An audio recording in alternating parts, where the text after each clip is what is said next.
विधान परिषदेच्या निवडणुकीसाठी सध्या राज्यभरामध्ये वेगवेगळ्या चर्चा, वेगवेगळ्या घडामोडी घडताना दिसत आहेत. अनेक ठिकाणी आपण बघतोय की महाविकास आघाडी आणि महायुती दोन्हीकडे अंतर्गत संघर्ष मोठ्या प्रमाणावरती सुरू आहे. 4 तारखेला अर्ज मागे घेण्याची शेवटची मुदत आहे आणि यानंतर सगळा पिक्चर जो आहे तो क्लिअर होणार आहे. सध्याच्या परिस्थितीमध्ये महायुती कुठेतरी आघाडीवर दिसत असली तरी सुद्धा अंतर्गत राजकारणाचा फटका बसेल की काय अशी भीती वरिष्ठ नेत्यांना सुद्धा आहे आणि त्याचमुळं एकत्रित येत महायुतीच्या नेत्यांनी एक प्रेस कॉन्फरन्स घेतली आणि महायुतीचे असे उमेदवार त्या ठिकाणी घोषित करण्यात आले आणि त्यांनाच मतदान करा असं आवाहन सुद्धा महायुती म्हणून करण्यात आले. दुसरीकडे महाविकास आघाडीमध्ये सुद्धा प्रचंड मोठ्या प्रमाणावरती गोंधळ पाहायला मिळतोय. अशात आता जवळपास सगळ्याच जागांवरतीची ही जी निवडणूक आहे विधान परिषदेची ही चर्चेत आहे. मात्र यामध्ये विशेष चर्चा होते ती नांदेडची. नांदेड स्थानिक स्वराज्य संस्था विधान परिषद निवडणुकीमध्ये यंदा राजकीय चुरस जी आहे ती वाढताना दिसते. इथं महत्त्वाचं म्हणजे महायुती आणि महाविकास आघाडीतला अंतर्गत संघर्ष इथं सुद्धा समोर आल्यानं इथली जोरदार चर्चा सुरू आहे.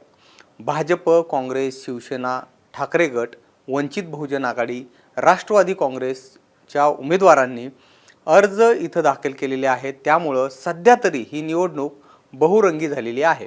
विशेष म्हणजे भाजप प्रवेशानंतर अशोक चव्हाणांचे निकटवर्तीय मानले जाणारे अमर राजूरकर यांना इथं भाजपनं उमेदवारी दिलेली आहे आणि त्यामुळं अशोक चव्हाणांसाठी ही निवडणूक प्रतिष्ठेची बनलेली आहे.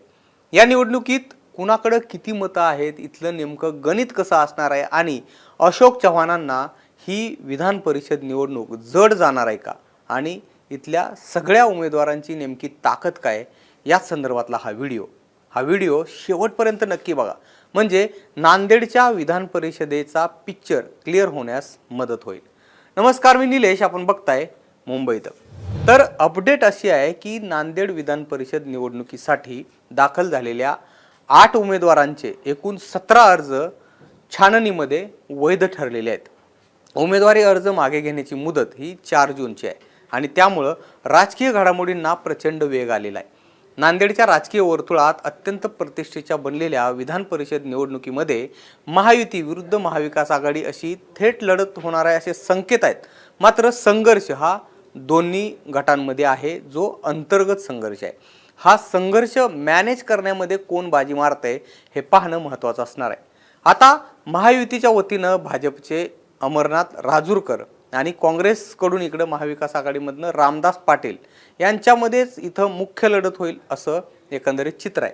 मात्र त्यांच्यासोबतच ज्योतिबा खराटे, कृष्णा नागेश पाटील आष्टीकर, प्रवीण पाटील चिखलीकर, माधवराव पवार, पंकज गायकवाड, प्रशांत इंगोले या 8 उमेदवारांनी आणि या सगळ्यांचे मिळून असे 17 अर्ज इथं दाखल झालेले आहेत. यापैकी अमरनाथ राजूरकर आणि रामदास पाटील या दोघांनी नामनिर्देशन आपलं दाखल करताना सोबत पक्षाचा एबी फॉर्म जोडलेला आहे. त्यामुळे हे अधिकृत उमेदवार आहे असं मानलं जात आहे. आता नांदेडमध्ये अशोक चव्हाण विरुद्ध प्रताप पाटील चिखलीकर असा सामना जो आहे तो प्रत्येक निवडणुकीत पाहायला मिळतो. महायुती म्हणून तर हे दोघंजण एकत्र आहेत. मात्र आता याही निवडणुकीमध्ये प्रताप पाटील चिखलीकर यांनी अशोक चव्हाणांच्या विरोधात शड्डू ठोकल्याचं दिसतंय. त्यामुळं त्यांनी तिथं आपले पुत्र प्रवीण पाटील चिखलीकर यांचा अर्ज दाखल केलेला आहे. आणि इकडं महाविकास आघाडीकडनं जर आपण बघायला गेलं तर काँग्रेसचे अधिकृत उमेदवार रामदास पाटलांनी उमेदवारी अर्ज दाखल केलेला आहे. मात्र तिकडं सुद्धा महाविकास आघाडीचाच घटक पक्ष असलेला शिवसेना युबीटी गटाचे खासदार नागेश पाटील आष्टीकर यांचे चिरंजीव कृष्णा पाटील आष्टीकरांनी सुद्धा अपक्ष अर्ज दाखल केलेला आहे. त्यामुळं नांदेडमधली ही जी विधान परिषदेची निवडणूक आहे ती चौरंगी होणार का अशा चर्चा आता रंगू लागलेल्या आहेत. बंड शमवण्यासाठी आघाडी आणि महायुतीला किती यश मिळतंय हे पाहणं महत्त्वाचं असणार आहे. या निवडणुकीत विरोधकांकडनं अशोक चव्हाणांना घेरण्याचा प्रयत्न सुरू असला तरी महायुतीतला अंतर्गत संघर्ष त्यांना किती महागात पडणार आहे हे या निवडणुकीचा म्हणजे अर्ज मागे घेण्याची जी तारीख आहे त्यानंतरच स्पष्ट होणार आहे. आता तरी स्थानिक स्वराज्य संस्थांमधलं संख्याबळ हे महायुतीच्या बाजूनं आहे. मात्र राष्ट्रवादी काँग्रेस आणि शिवसेना शिंदे गटाची भूमिका ही इथं निर्णायक असणार आहे. तसंच विरोधकांची एकजूट किती प्रभावी ठरते यावर सुद्धा इथलं निवडणुकीचं गणित हे अवलंबून असणार आहे. नांदेडच्या विधान परिषद निवडणुकीमध्ये 446 मतदार आहेत. सध्याच्या संख्याबळानुसार भाजपकडं 138, काँग्रेसकडे 92, राष्ट्रवादी अजितदादा गटाकडे 82, शिवसेना शिंदे गटाकडं 23, MIMकडं 20, शिवसेना ठाकरे गटाकडं 19, राष्ट्रवादी शरदचंद्र पवार गटाकडं 13 आणि वंचित बहुजन आघाडीकडं 6 असं संख्याबळ आहे. या निवडणुकीत अशोक चव्हाणांची प्रतिष्ठा ही पणाला लागलेली आहे.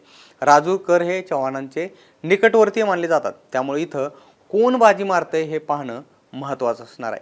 अर्थात इथली लढाई जी आहे ती चव्हाण विरुद्ध प्रताप पाटील चिखलीकर अशीच पाहण्यात आलेली आहे याच्या आधी तरी. मात्र आता महायुती म्हणून ते दोघं जण नेमका काय निर्णय करतात, या दोघांमध्ये समन्वय किंवा या दोघांमधला समेट किती लवकर घडवून आणण्यात पक्षश्रेष्ठींना यश मिळतंय हे पाहणं महत्त्वाचं असणार आहे. कारण महायुती म्हणून तरी तिथं अमर राजूरकर यांच्या नावावरती शिक्कामोर्तब हे महायुतीच्या एकत्रित झालेल्या पत्रकार परिषदेमध्ये झालेलं आहे आणि ती जी लिस्ट आहे त्या लिस्टमध्ये सुद्धा अमर राजूरकर यांचंच नाव आहे. तिकडे महाविकास आघाडीमधला सुद्धा संघर्ष आहे, तो सुद्धा मिटतोय का हे पाहणं महत्त्वाचं असणार आहे. आणि यासाठी आपल्याला काही तासांची वाट बघावी लागणार आहे. त्या संदर्भातले अपडेट्ससुद्धा आम्ही तुम्हाला देणार आहोत.